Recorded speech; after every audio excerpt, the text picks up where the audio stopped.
Buenas noches, son las 19 horas con un minuto de este viernes 26 de marzo de 2021. Estamos en el Palacio Nacional de México, en la Ciudad de México. Vamos a iniciar la conferencia de prensa diaria sobre COVID-19 para informar sobre el estado que guarda la epidemia en el país y también sobre los avances de la estrategia de vacunación. Hoy además es viernes de semáforo, se cumplen 15 días desde la más reciente publicación del semáforo de riesgo COVID y vamos a actualizar la situación actual, la situación en este momento del semáforo. Y vamos a compartir con ustedes información adicional sobre los elementos que han llevado a esta decisión de reforzar la protección en la zona de la megalópolis, los 6 estados del centro de la República. Esto tiene, como hemos comentado ya muchas veces, una justificación técnica que deriva no solamente de la situación epidémica, sino también, y de manera muy importante, de la demografía, de la densidad poblacional y de la movilidad que existe entre los distintos municipios y territorios de esta región. Vamos a explicarlo en unos minutos.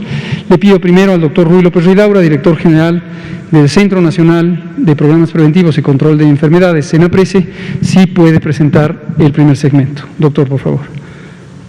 Muchas gracias, doctor López-Gatell. Buenas noches, tengan todas y todos, tanto aquí en Palacio como en casa. Pues vamos a presentar el informe técnico diario de la epidemia de COVID-19, el informe que normalmente presentamos diariamente con las estadísticas actualizadas al día de hoy. Insistimos en que esta primera curva es importante que, sé que ya están muy familiarizados, pero es una curva que ayuda a ver las tendencias de toda la epidemia desde que inició en el mes de febrero, marzo, hasta la semana 10. Recuerden que de manera gráfica se presenta en la semana 10, aunque estamos por terminar ya la semana 12, pero tenemos esta diferencia de esperar 2 semanas para que se estabilicen los datos.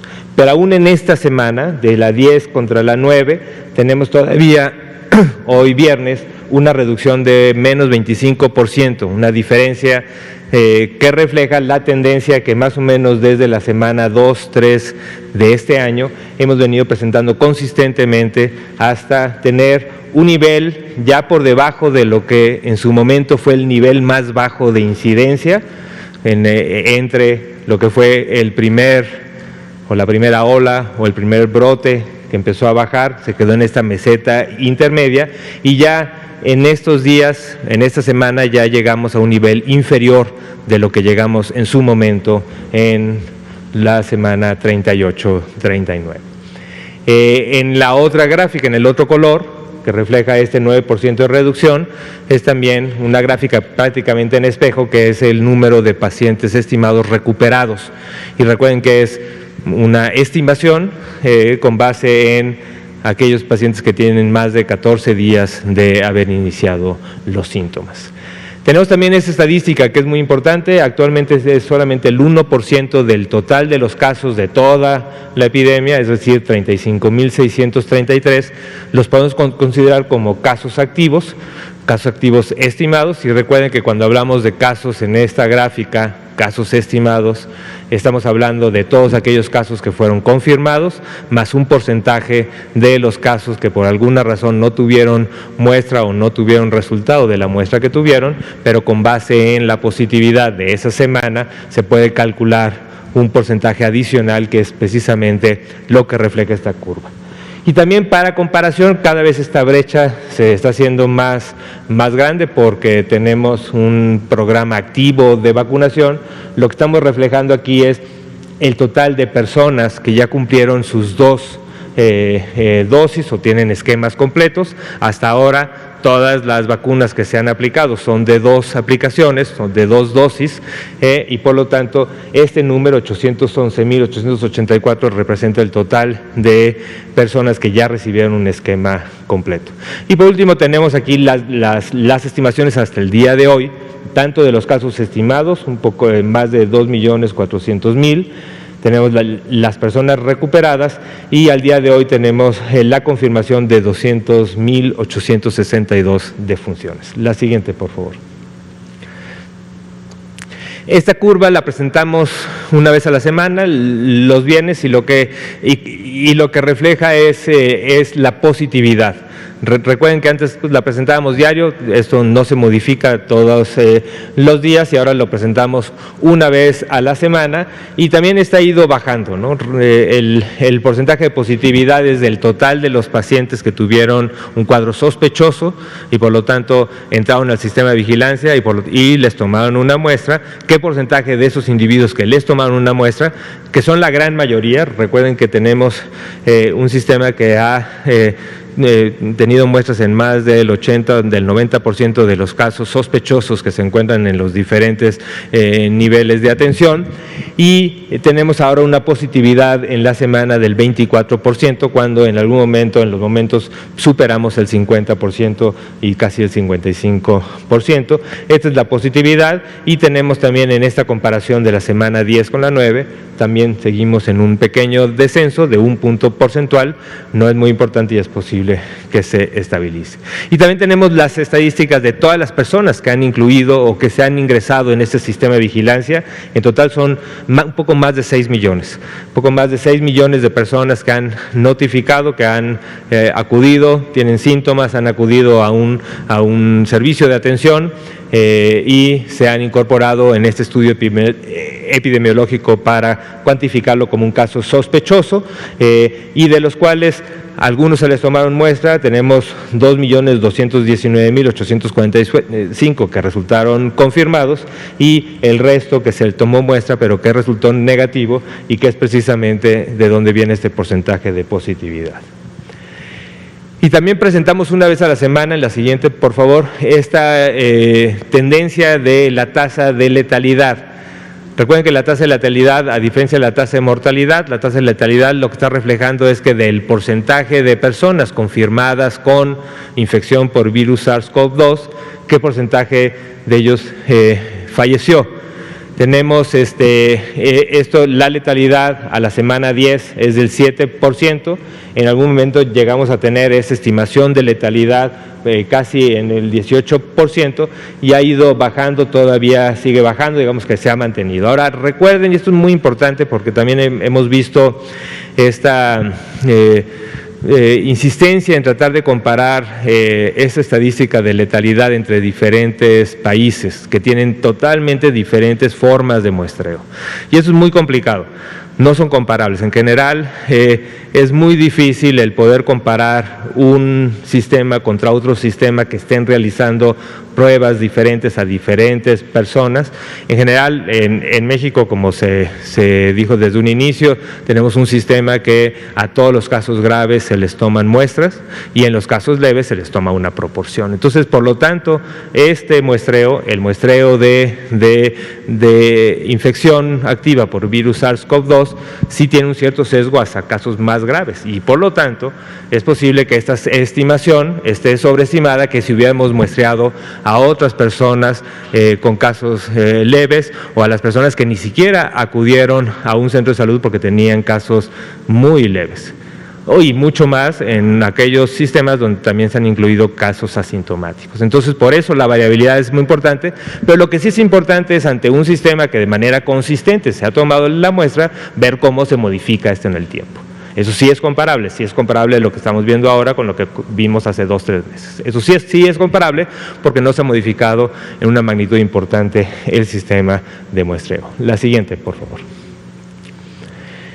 Y esta es la curva de las hospitalizaciones, donde son 3 curvas, una no se ve porque la magnitud es menor, pero también refleja más o menos el mismo patrón. Si quitáramos esto y le hacemos un acercamiento a esto, también vamos a ver este patrón de una primera curva que llegó a un pico, después bajó y después tuvimos este ascenso importante que también desde hace ya varias semanas tenemos una disminución consistente. Y también, al igual que vimos con los casos estimados, también para el caso de hospitalizaciones, en los números que estamos llegando ahora a nivel nacional, estamos ya por debajo de lo que fue el punto más bajo después del primer brote. Esto, como también hemos insistido, esto es el promedio de las curvas a nivel nacional, pero cuando vemos en los estados, que también lo pueden ver en la página de coronavirus.gov.mx, pues van a ver que todos los estados tienen este descenso. Algunos estados están empezando con un descenso menos intenso, están llegando a ciertas mesetas, pero todos los estados actualmente siguen en un descenso, y es importante que también para las personas que nos ven de diferentes entidades pues puedan saber que ahí están las curvas de los estados, para que también identifiquen el panorama epidemiológico de su entidad. La siguiente, por favor. Y estos son los porcentajes de ocupación. Tenemos actualmente, ya no tenemos, esto es para el caso de camas generales, y no tenemos entidades que tienen más del 50% de ocupación. Tenemos solamente 3 entidades que están entre 30 y 49%, y el resto, 29 entidades, menos del 30% de ocupación hospitalaria para pacientes graves, no críticos, es decir, que no requieren ventilación mecánica. Seguimos esto con un importante número de camas disponibles. Tenemos solamente un 20% de ocupación a nivel nacional, y tenemos un total de 25.489, que, como también ya se ha mencionado, pues tenemos en diferentes procesos de reconversión o de continuidad de la operación, en la que en diferentes sectores también con cautela se está incrementando la capacidad para que estas camas se utilicen para otras cosas fuera de COVID que se necesitan utilizar, pero estar con suficiente margen para, en el caso de requerir más camas, se puedan volver a utilizar o utilizar de manera inmediata para la atención de pacientes COVID. La siguiente es la misma estadística, pero para pacientes que requieren ventilación mecánica. Tampoco tenemos ninguna entidad que esté por arriba del 50%, tenemos 5 entidades: Yucatán, Tabasco, Querétaro, Estado de México y Ciudad de México, que tienen entre 30 y 49% de ocupación de sus camas que están listas para atender un paciente crítico con ventilación mecánica, que están ocupadas. Y 27 tienen menos del 30%, y el promedio es 24. Tenemos un total de 8.503 camas disponibles para este tipo de pacientes. Y creo que esto es todo para este sector, entonces dejo al doctor López-Gatell para el informe de vacunación. Gracias, doctor López Ridaura, director general de Senaprece. Hablemos de vacunación. Seguimos con el programa o estrategia de vacunación contra COVID-19. Utilizamos las distintas vacunas, 4 vacunas que hasta el momento utiliza México, 4 tipos de vacuna. Y hoy tuvimos un avance de 172.855 dosis de vacuna. Hoy no me detendré demasiado en comentar lo que ya hemos explicado, de que estos números se van actualizando conforme fluyen los datos desde los centros de vacunación, sobre todo aquellos que no tienen conectividad a Internet, hacia la plataforma electrónica que los colecta estos datos. Y ya se van actualizando, entonces hay que revisar esto, porque el número que presentamos aquí a las 7 de la tarde es con base en la información hasta las 4 de la tarde.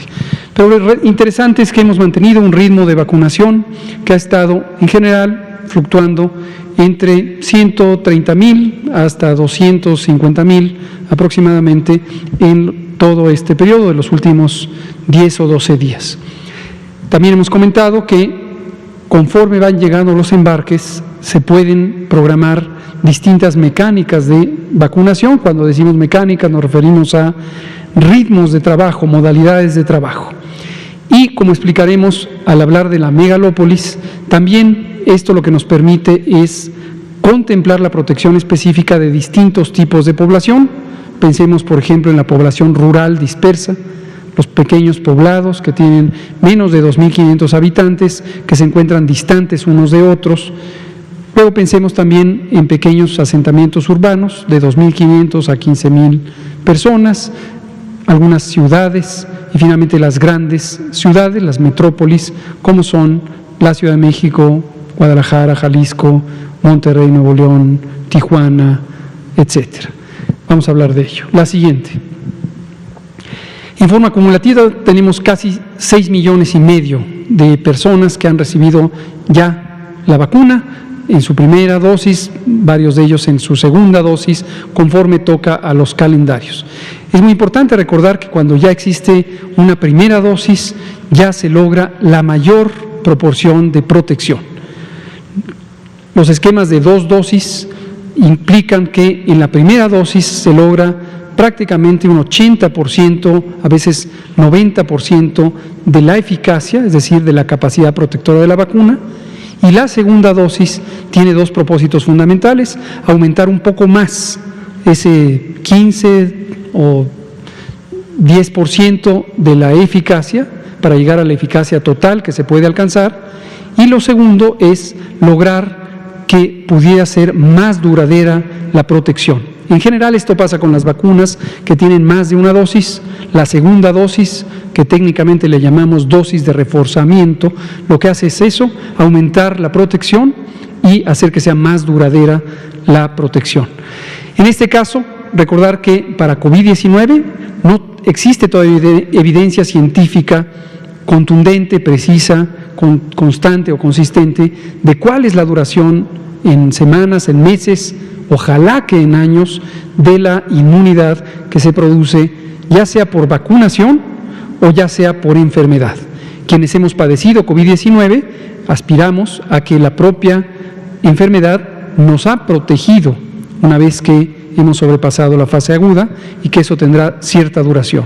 Y lo mismo con las personas que se vacunan, las que se han vacunado, eso durará.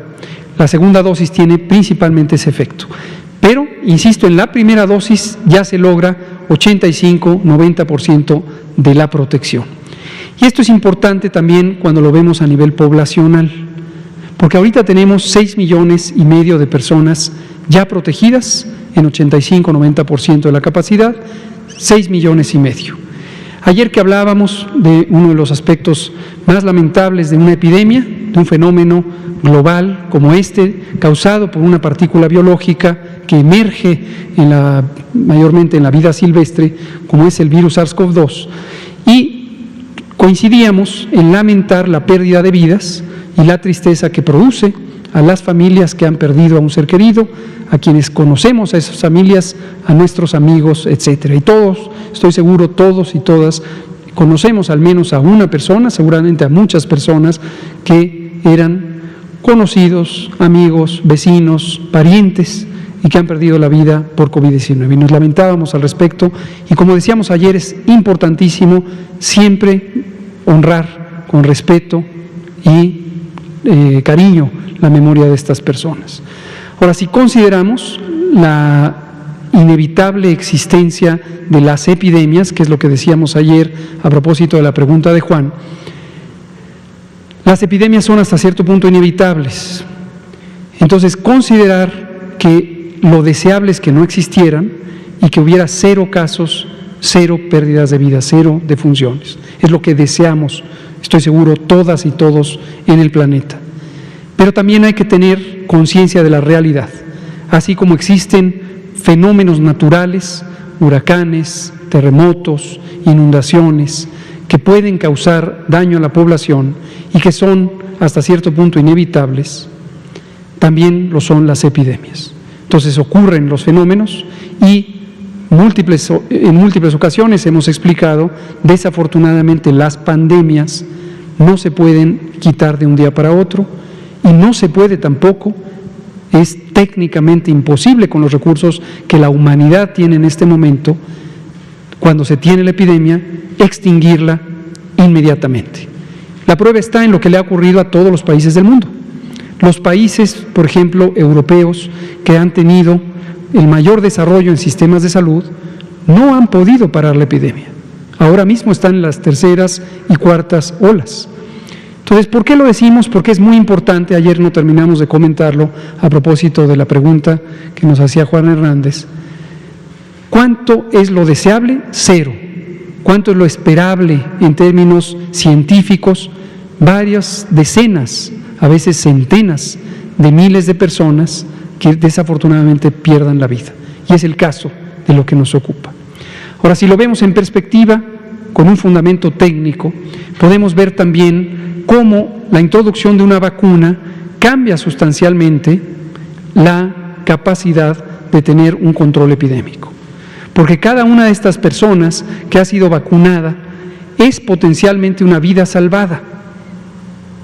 Y tenemos ya, en ese sentido, casi 6,5 millones de vidas salvadas. Lamentablemente hemos perdido a 200,000 personas, pero afortunadamente hemos ganado el evitar 6,5 millones de vidas, de que no se pierdan. Esto es 32 veces. Entonces hemos perdido 200,000, hay que lamentar y hay que considerar con respeto y honra a cada una de esas 200,000 personas.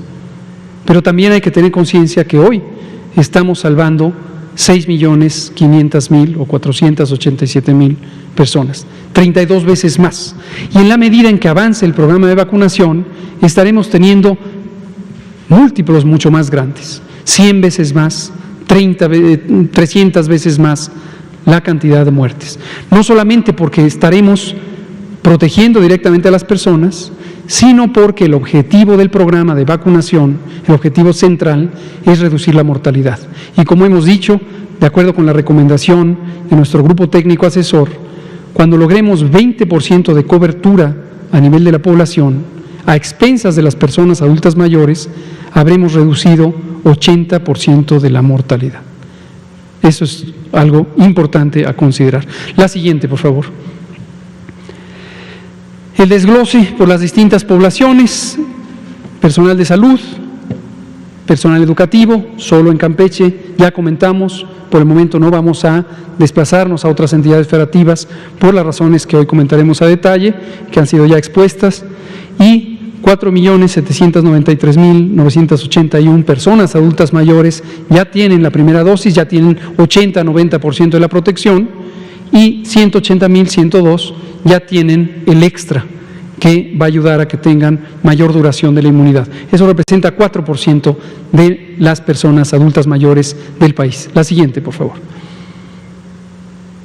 Los ESAVIS, eventos supuestamente asociados a vacunación, hoy no hay mucho que comentar, es básicamente una información que se ha mantenido muy estable, 0.2% de eventos, la mayoría, ya hemos dicho, leves, menos del 1% son graves, y más del 99% han sido casos poco graves, que son reacciones pasajeras de corta duración, y tanto los casos graves como los casos leves no han dejado secuelas en las personas que las han padecido. La siguiente.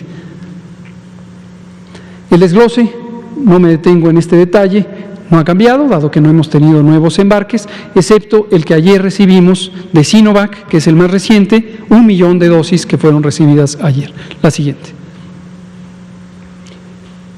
Respeta tu turno. Este es un recordatorio que seguiremos haciendo en la medida en que todavía nos encontramos algunos actos de legítima búsqueda de vacuna, pero que rompen con la solidaridad social y con el orden establecido para lograr los objetivos estratégicos de este programa. Hay que respetar el orden para que el programa tenga la mayor efectividad. La siguiente.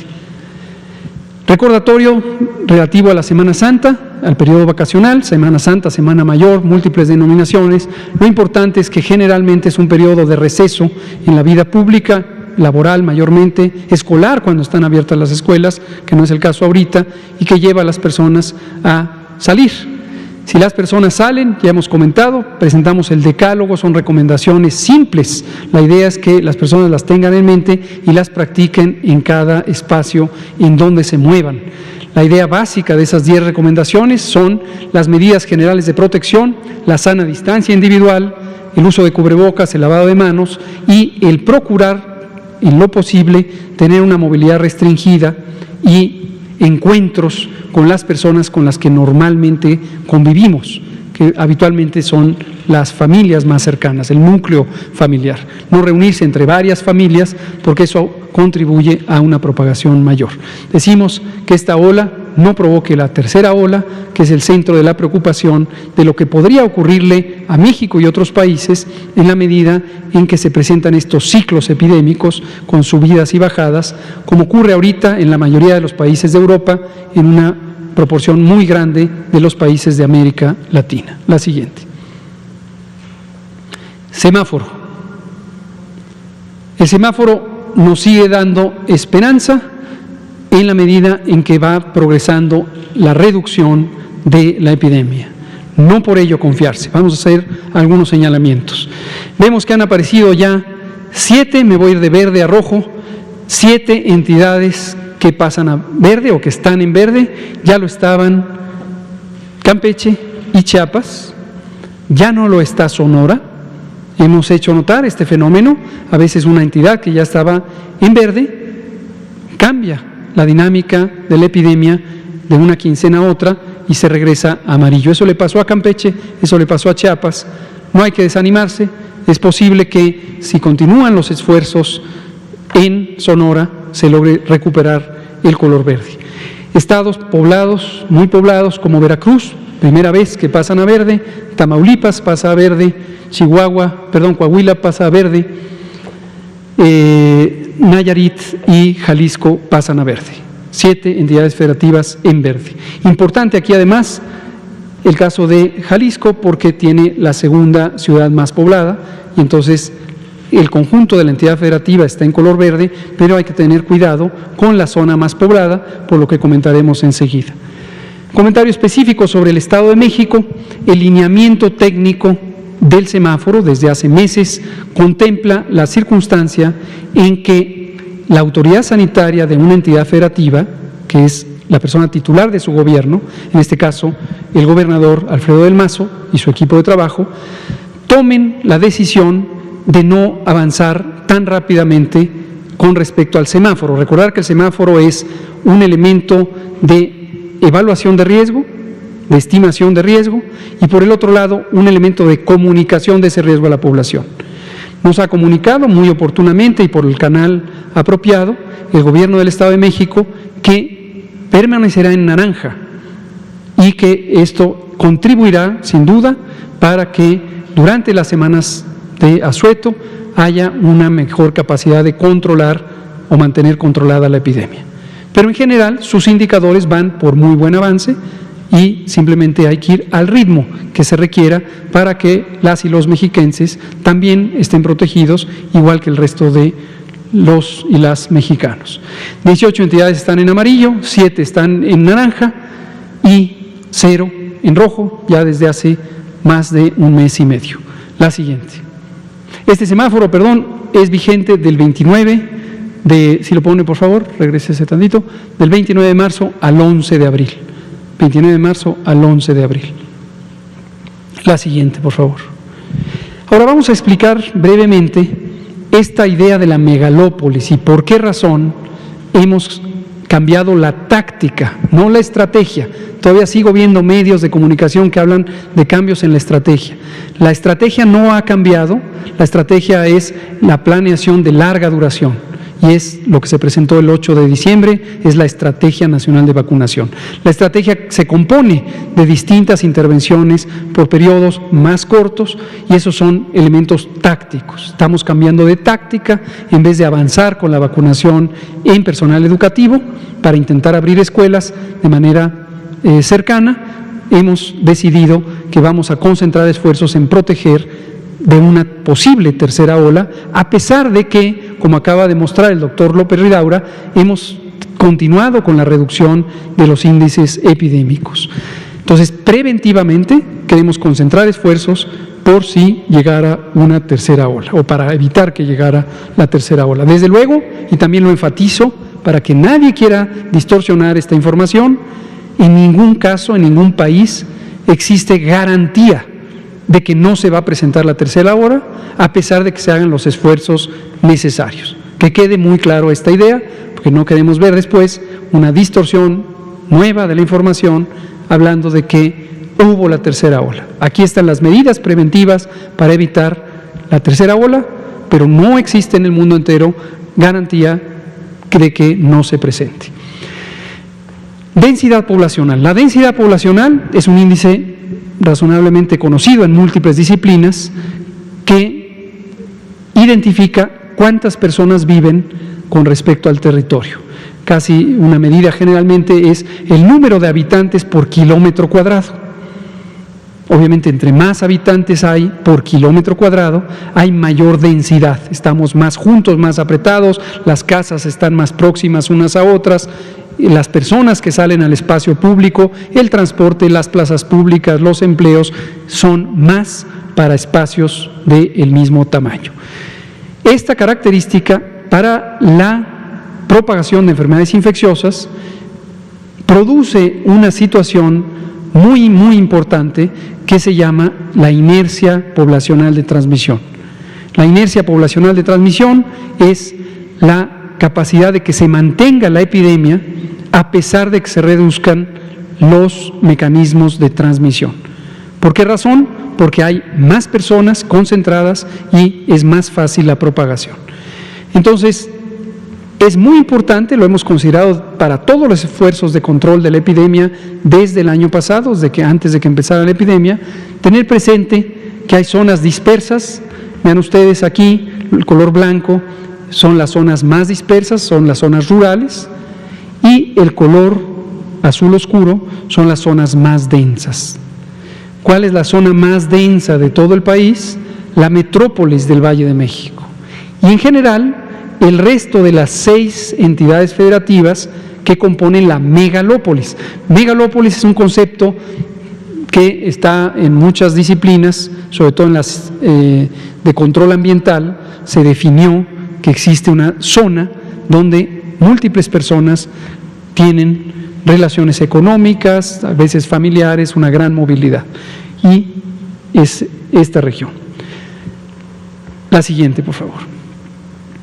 El otro elemento es, que lo hemos venido analizando, por cierto, nuevo agradecimiento a CONACYT y a la doctora Álvarez Builla, porque ella, con su equipo de ciencia de datos y con la convocatoria a múltiples instituciones de educación superior e investigación, nos han mantenido en la capacidad de hacer análisis muy sofisticados y que son muy informativos para las decisiones que vamos tomando.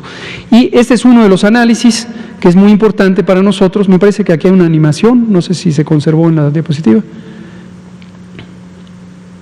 Si no la hay, no se preocupen. Básicamente esto es un índice que muestra la relación que existe entre dos municipios o más municipios que están pegados unos a otros, que están adyacentes, con respecto a cómo se está comportando la epidemia. Cuando un municipio tiene índices epidémicos altos, por ejemplo, la aparición de nuevos casos, y su vecino, su municipio vecino, en la misma entidad federativa o en distinta entidad federativa, no tiene índices altos, lo pintamos de un color blanco.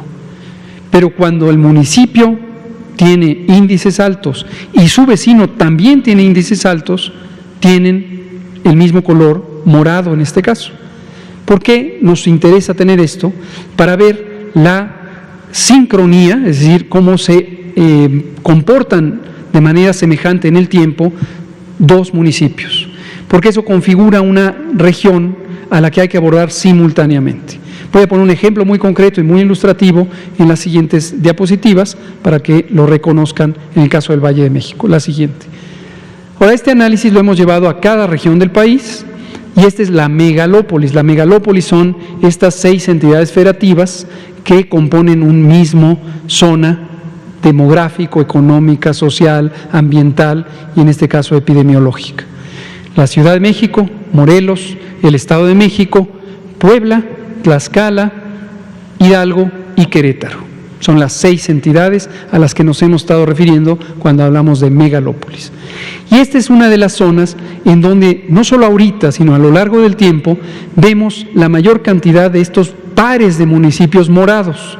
Esto lo que quiere decir es que cuando un municipio sube, sus vecinos suben los índices epidémicos. Y la región donde esto se ha comportado de manera más consistente es la megalópolis, por las razones que también hemos comentado, incluyendo la densidad poblacional, pero también la movilidad interna. Un ejemplo muy ilustrativo, si me pasa a la siguiente diapositiva, está en la metrópolis, que es la metrópolis del Valle de México, Ciudad de México y los municipios conurbados en el Estado de México. Vean ustedes, el Estado de México tiene grandes zonas rurales, tiene por supuesto el Valle de Toluca, pero también tiene el Valle de México, que son estos municipios. Un ejemplo muy concreto, Netzahualcóyotl con Iztapalapa. Una de las zonas más densamente pobladas en la Ciudad de México es Iztapalapa, su vecina es Ciudad de Netzahualcóyotl y se comportan por pares, han permanecido en estos pares por prácticamente toda la epidemia. Otro ejemplo, la demarcación territorial Gustavo Amadero y Ecatepec, lo mismo.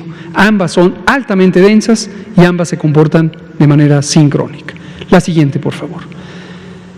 Considerando todo esto, y ahora considerando como tercer elemento cómo se ha comportado la epidemia y cómo está, vista aquí de manera panorámica por el semáforo, estas son las semanas, desde la semana 36 del año pasado, esto es en el mes de septiembre, hasta la semana 13, que es el semáforo que se hace vigente la próxima semana. Y los 6 entidades federativas de las que estamos hablando. Y vean ustedes cómo han tenido la mayor intensidad epidémica y se sincronizaron en esa intensidad epidémica precisamente en noviembre, diciembre y enero. Ahora ya van la mayoría a la baja, pero sabemos cómo pueden llegar a ser las intensidades epidémicas en esta región. Creo que esta es la última. Entonces, considerando esto, es que en la próxima semana, de hecho durante el fin de semana, se estará anunciando los planes de asignación de vacunas para las siguientes pocas semanas, con las vacunas que precisamente hemos estado comentando, ya nos permiten, por la cantidad que representan, tener un trabajo más amplio en las zonas más pobladas. Una inquietud que puede surgir en este mismo momento es, ¿solo se va a vacunar ahí? La respuesta es no. También vamos a continuar vacunando en las 32 entidades federativas. Que quede clarísimo, no es que solamente aquí son las 32, pero una concentración importante de vacunas va a ocurrir en esta zona megalopolitana, en sus ciudades principales. No es todo el territorio del Estado de México, no es todo el territorio de Hidalgo, no es todo el territorio de Querétaro, son sus ciudades principales, porque son las metrópolis, las zonas urbanas más densas y más riesgosas de reemergencia. Vamos a abrir a preguntas y comentarios. Empecemos hoy no por Liliana Noble, hoy vamos a empezar por Arturo Contreras de pie de página y nos seguimos en esta dirección. Son las 19:40. Buenas noches, Arturo Contreras de pie de página. Entonces, una duda sobre lo que presentan ahora sobre los estados en los que se va a vacunar. Digamos, eran 10,000 unidades de correcaminos, ¿no? Hasta donde recuerdo. Entonces, de estas 10,000, digamos, ¿qué porcentaje se va a concentrar en la zona metropolitana del Valle de México y qué ritmo se va a llevar en los otros estados? Sabemos que la vacunación para el resto de los maestros en todos los demás estados, muchos ahora de ellos ya en verde, se va a detener. Nos preguntan desde Campeche, muchas escuelas, creo que en muchos casos privadas, si a los maestros de estas escuelas se les va a vacunar pronto, ¿no? Porque a ellos no se les acabó de vacunar. Entonces, bueno, esas dos preguntas. Muchas gracias. Sobre la segunda pregunta, efectivamente estamos en conciencia de ello, es algo que platicamos cuando estuvimos en Campeche hace un par de días, lo platicamos con el secretario de Educación del Estado de Campeche, el doctor Ricardo Co-Cambris, y también, desde luego, con el conjunto de las funcionarias, la maestra Delfina Gómez, secretaria de Educación, y su equipo de trabajo. Y sabemos que ahí hay un reto, como lo va a haber en todas las 32 entidades federativas, que es semejante al que tenemos con el personal de salud de dependencias privadas, y es el reto de identificar quién está en el campo educativo, en grupos, en planteles, en instalaciones donde se congregarán en su momento las y los estudiantes. Ese va a ser un reto. No por ello se les va a excluir. Entonces, a la pregunta legítima que hacen los maestros de instituciones, organizaciones privadas del Estado de Campeche y de cualquier otra entidad, van a estar incluidas.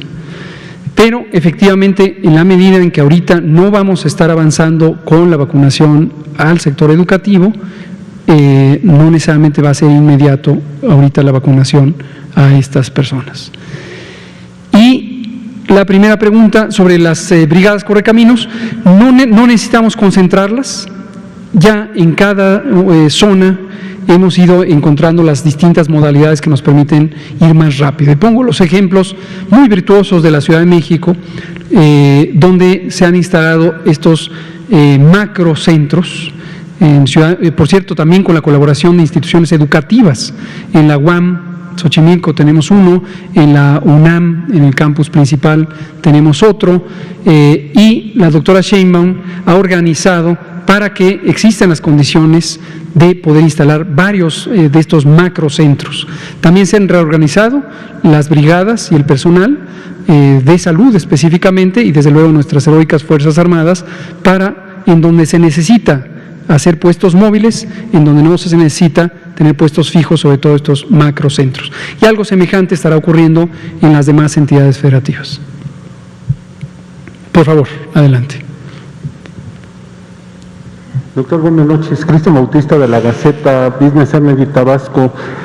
De acuerdo a los datos que nos mencionabas al principio de las personas que ya fueron vacunadas en la segunda dosis, y que en algunos de ellos o la mayoría han sido adultos mayores y personal médico, son sectores que tienen mucho tiempo sin ver a la familia, sin convivir con hijos, con esposos, todo.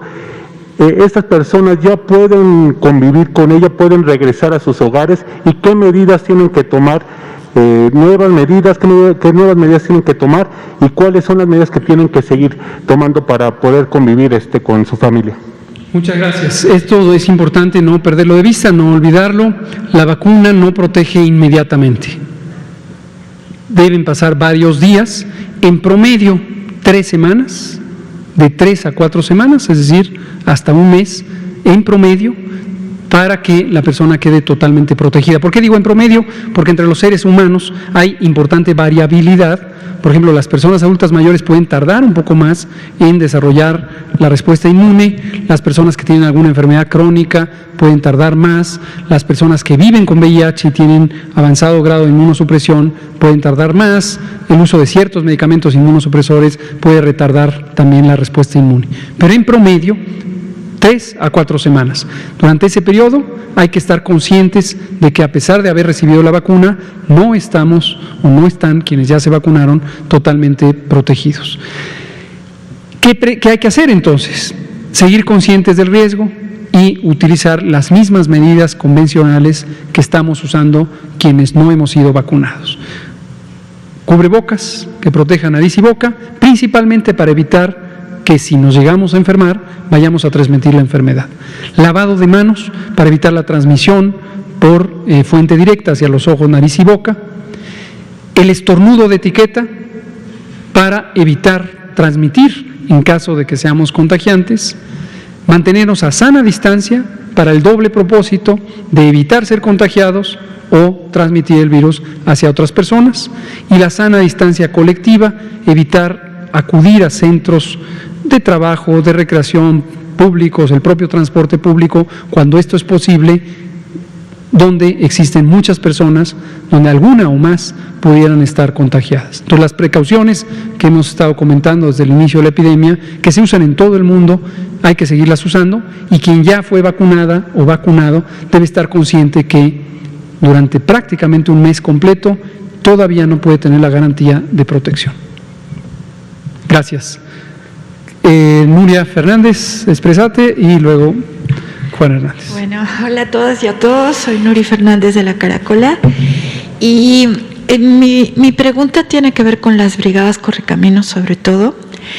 Hoy es un día muy complicado a nivel global porque hay más de 600,000 nuevos casos. Yo es la cifra más alta que he visto. Y tenemos ya no solo, digamos, el repunte tan importante en Brasil, sino un repunte muy importante en la India. Y estamos hablando, pues, dos de las zonas más pobladas, ¿no? Entonces, la pregunta sería si esta experiencia tan importante de las brigadas Correcaminos no podría documentarse de una manera importante como para que sirva a otros países, de manera que se pueda facilitar una vacunación rápida en lugares que tienen características parecidas a digamos, gran extensión territorial, población importante y también pobreza, ¿no? Entonces, esa sería una primera parte de la pregunta. Y la segunda, el doctor Ruy informó, bueno, ya hace varias conferencias, que había 25,000 personas que se habían registrado como voluntarios para participar en las brigadas. Hemos estado viendo que hay muchos puestos de vacunación en universidades y escuelas y que muchos de los estudiantes participan, no tanto en la brigada, sino como guías, como para orientar a las personas, etcétera, ¿no? Entonces, la pregunta sería si se han registrado más voluntarios y si esta participación de las y los estudiantes pues es algo que ustedes están impulsando y que es relevante. Entonces, eso sería todo eso. Voy a señalar solo dos cosas breves sobre lo segundo y le pido ahorita al doctor López Ridaura, quien es el coordinador operativo del programa de vacunación Correcaminos desde la perspectiva de la Secretaría de Salud, que nos comente un poco, porque precisamente estas lecciones útiles que se pueden rescatar no solamente de la experiencia mexicana en su conjunto, sino de las particularidades de cada entidad federativa, ha sido motivo de gran interés. Lo acabamos de conversar él y yo cuando estuvimos en la sesión del Consejo Estatal de Vacunación allá en Campeche. Solo una anotación sobre las personas estudiantes. Definitivamente es algo que nosotros no solo hemos estado alimentando, sino que hemos estado organizando. Llevamos varias semanas, meses, de hecho 3 meses, trabajando mano a mano, codo a codo, con la Secretaría de Educación Pública, hoy a cargo de la maestra Delfina Gómez, y de manera directa con el subsecretario de Educación Superior, el doctor Luciano Concheiro Borges, quien ha hecho un trabajo extraordinario de organización de las universidades e instituciones de educación superior, precisamente con 2 tipos de apoyo, 3 de hecho. Uno es, nos han provisto de ultracongeladores en préstamo que nos han permitido ampliar la red de ultracongelación y refrigeración. Lo segundo es los campi universitarios, los espacios físicos universitarios que nos han permitido cambiar el modelo, aquí retomando lo que comentaba con Arturo Contreras, cambiar un poco las modalidades de vacunación. Estos megacentros o macrocentros nunca se habían usado en la historia del programa de vacunación. Y lo tercero, extraordinariamente importante, quizá más importante, es una cantidad muy importante, más de 2 dezenas y media de estudiantes, hombres y mujeres, que con una gran pasión, un gran deseo de ayudar de manera voluntaria, obviamente totalmente filantrópica, no cobran nada, están en disposición. Se les ha entrenado, el doctor Ricardo Cortés ha coordinado su entrenamiento conjuntamente con el grupo del IMSS y las otras instituciones y también con la Secretaría de Educación Pública. Pero el doctor tiene muchos detalles al respecto. Doctor. Muchas gracias, Nuria, por la pregunta y por la sugerencia. Creo que es muy importante esta necesidad de documentar, pero también, como dice, para exportar el modelo, creo que es muy importante, pero también para mejorarlo. Y una de las cosas que hemos insistido con los diferentes enlaces Correcaminos es de la necesidad de tener de manera rápida la incorporación de buenas prácticas, porque mucho de lo que está pasando es que al nivel local encuentran alternativas, innovaciones operativas que ayudan muchísimo. Entonces, tenemos un esquema general que se hizo con base en unos lineamientos, pero mucho de la operación, y lo platicamos ahora en Campeche y también en otros sitios en donde hemos ido, que hemos visto pues, cómo los grupos operativos en esta coordinación que en la gran mayoría de los estados ha sido muy eficiente y muy buena entre el enlace Correcaminos, la Secretaría de Salud del Estado y el enlace Bienestar, como de manera coordinada han planeado, programado, convocado y cuando existen problemas en el sitio, resuelto, ¿no? Digo, encuentran alternativas, ¿no? Entonces, y creo que precisamente el combinar estas tres visiones, el tener una visión muy operativa, con mucha experiencia en campo, con mucha experiencia de trabajo con la gente comunitaria, pero tal vez con menor conocimiento o no conocimiento del técnico de vacunación. Y por otro lado, pues toda la experiencia que tiene la Secretaría de Salud y el Programa Universal de Vacunación, una gran experiencia técnica en la vacunación, pero que claramente era insuficiente. O sea, no habíamos tenido un programa como tal, que requería tal velocidad, que requería estos puestos de alta eficiencia, que requería un registro nominal de todas y cada una de las personas, que teníamos mezclas de diferentes vacunas con diferentes intervalos entre dosis. Entonces, claramente, la necesidad de tener un grupo de apoyo en el sitio es muy importante, ¿no? Entonces sí, y en esto digo, nosotros tenemos una reunión diaria con los enlaces Correcaminos y con los enlaces de Bienestar para ir compartiendo, y una de las cosas en las que nos estamos moviendo es ir tratando de pasar de resolver problemas a encontrar o compartir soluciones, ¿no? Entonces estamos sistematizando y creo que este documento, y a ver si podemos irlo socializando más también, no solamente para el ámbito local entre estados, sino también para el ámbito internacional. Quiero comentar también un par de cosas, un poco también cuando hablamos de las 10,000 brigadas. Recuerden que esto, cuando se planeó, estaba centrado también, o el concepto estaba entre los centros integradores, ¿no? Porque son los 10,000 centros integradores que tienen, pero eso no quiere decir que, pues, ¿por qué? Porque los centros integradores, las personas que trabajan ahí y los diferentes programas de bienestar, pues muchos son gentes locales, ¿no? Tampoco es que estamos tratando de todas las gentes locales moverse de un lugar a otro. Entonces, lo que es importante es cuando concentramos y necesitamos incrementar la eficiencia de un puesto de vacunación, es incrementar las personas que están en esa brigada. Entonces, se convierten en brigadas mucho más grandes de lo originalmente planeado, ¿no? No solamente en células de vacunación, sino también en personas operativas que nos ayudan a organizar, a ordenar, a tener a las personas en los lugares, a colaboraciones con los municipios para tener lugares óptimos para tener a la gente esperando. Entonces, tenemos una gran necesidad de tener más personas vacunadores, y esto es lo que realmente no nos quedemos con el concepto de que son las 10,000 brigadas que se van moviendo por todo el país, sino son 10,000 brigadas que se organizaron territorialmente, que se expanden en número para tener una mayor eficiencia. Entonces, hay un reclutamiento local de voluntarios. Hay un reclutamiento local, lo que también ha hecho, digo, tenemos diferentes formas. Por un lado, el DIF también tuvo una plataforma para recuperar parte de los voluntarios de la población general. Pero la colaboración que tuvimos con las universidades fue precisamente que a través de las universidades, pero digo, de media superior y superior, muchas universidades técnicas, CONALEP, que está por todo el territorio.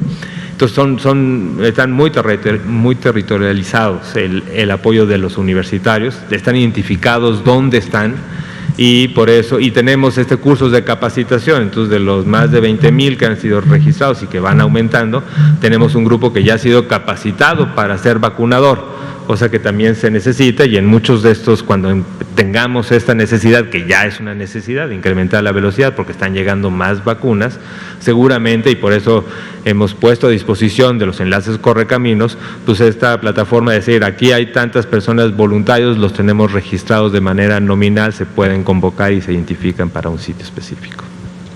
Muchas gracias, doctor. Juan Hernández, Grupo Cantón, Periódico Basta. Gracias. Sí, buenas noches. Rápidamente, un corte de caja. Hasta ahorita la fecha, ¿cuántos, en este caso, sitios apócrifos han ustedes, la Secretaría de Salud o la COFEPRIS ha clausurado en conjunto con el trabajo con la Profeco en el caso de vacunas falsas, de sitios donde se ofrecen precisamente este tipo de inmunológicos, clínicas. Ayer destacaban un caso en la Ciudad de México. Bueno, hace unos días. ¿Cuánto es lo que han ustedes podido detectar? Pues precisamente para dar una perspectiva de todo lo que se ha tenido que trabajar precisamente sobre este rubro. Bueno. Y segundo, hoy da a conocer la jefa de gobierno, Claudia Sheinbaum, que bueno, ya se va a empezar a vacunar a lo que es el resto de las alcaldías que faltaban, ¿no? Pero en este caso me llamaría la atención Iztapalapa. ¿Cómo se van a organizar ahí? Porque es una de las alcaldías más pobladas, pero también es la que tiene el más alto índice de COVID, y el caso de la Benito Juárez, que tiene el mayor número de adultos mayores. Gracias. Cómo no, muchas gracias. Sobre la primera pregunta, el mercado negro, la práctica de desviar operaciones de intercambio de productos por fuera de la ley, por fuera de los elementos legales, es una práctica común en las sociedades para múltiples productos y muy desafortunadamente para los programas de vacunación contra COVID. No es la excepción. Y recordamos a la población que solamente el Gobierno de México tiene vacunas contra COVID-19. Ese es el recordatorio principal que queremos hacer. Si a usted le ofrecen vacunas contra COVID y no son elementos de la estrategia nacional coordinada por el Gobierno de México, es una vacuna ilegal, es una vacuna apócrifa, es una vacuna que entró al país o se simuló haberla fabricado en el país en forma clandestina. No se deje engañar. Si le quieren cobrar la vacuna contra COVID, es una vacuna ilegal, es un engaño, no se deje engañar. La vacuna contra COVID-19 en México no cuesta, no le cuesta a usted porque ya la hemos pagado con nuestros impuestos todas y todos. Ahora, respecto a esto, ¿cuántos operativos han ocurrido? Continuamente varias unidades de las agencias de Procuración de Justicia en México, en conjunto cuando se requiere con el sector salud, específicamente COFEPRIS, están operando para identificar estos intentos de fraude, intentos de engaño con falsas vacunas COVID. Hemos tenido detección de múltiples intentos a través de plataformas electrónicas, de internet, de redes sociales, de redes telefónicas. La Policía Cibernética trabaja continuamente en detectar y lograr la búsqueda de los posibles perpetradores y suspender este tipo de operaciones. Clínicas físicas, hasta el momento hemos tenido 2 de mayor notoriedad, ha habido otras de intento de engaño, pero que se presenten como clínicas propiamente 2, la que recientemente se anunció en la Ciudad de México y hace ya más de 6 o 7 semanas una que ocurrió en Nuevo León y que comentamos aquí en la conferencia. Esas son las que hemos tenido hasta el momento. Muchas gracias. ¿El otro?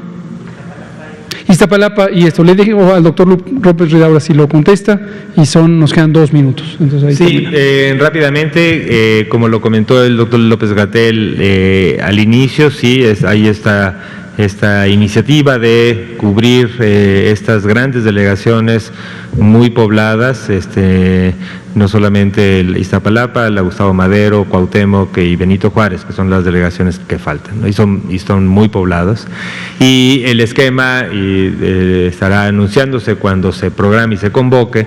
Están también planeando estos sitios, macrositios o de alta eficiencia para su aplicación en las delegaciones, y esperaremos un poco el momento en que se convoque y se organicen, pero sí, en general serán los mismos tipos de sitios que han sido muy eficientes, el mismo tipo de programación. La Ciudad de México ha tenido también una muy buen canal de comunicación hacia la población, pero pues esto es precisamente lo que hace la Ciudad de México, entonces nosotros no podemos decir ni cuándo ni cómo, esto es justo lo que están planeando ellos, y pues dejaremos que ellos lo convoquen cuando sea que vaya a iniciar y en el sitio donde vaya a iniciar. Muy bien, nos quedan 30 segundos. Liliana, adelante. Gracias. Buenas noches, Liliana Nule, de Pulso Saludable. Doctor López Ridaura, quisiera saber, con esta táctica de la megalópolis, ¿hay una meta en números alcanzable para modificar algo, o solamente se quedaría la misma meta que nos había comentado en algún momento el doctor Ricardo Cortés, que si vacunando a todas las personas de 50 y más años se puede reducir el 80% de la mortalidad por COVID. ¿Sería esta misma cifra o cambiaría? Gracias.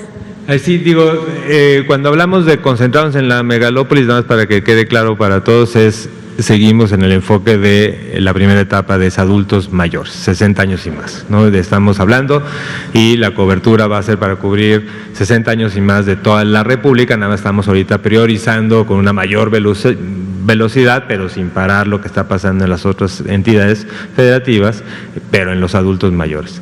Y en general esta estadística que el grupo experto nos ayudó a estimar, que es conforme a la cobertura, qué impacto en mortalidad pudiésemos tener, es precisamente cuando hablamos de este 20% de cobertura en la población general, que si vamos en la línea prioritaria, que es por edad, precisamente es cubrir a los adultos mayores. Es este 20%, digo, es un poco más, pero es un 20% estamos cubriendo a los adultos mayores, y con esto la estimación es que logremos el impacto, y tal vez sí hay algo de heterogeneidad de la proporción que representa a los adultos mayores en cada entidad federativa, pero más o menos es similar. Muchas gracias. Muchas gracias, buenas noches, nos vemos mañana. Gracias.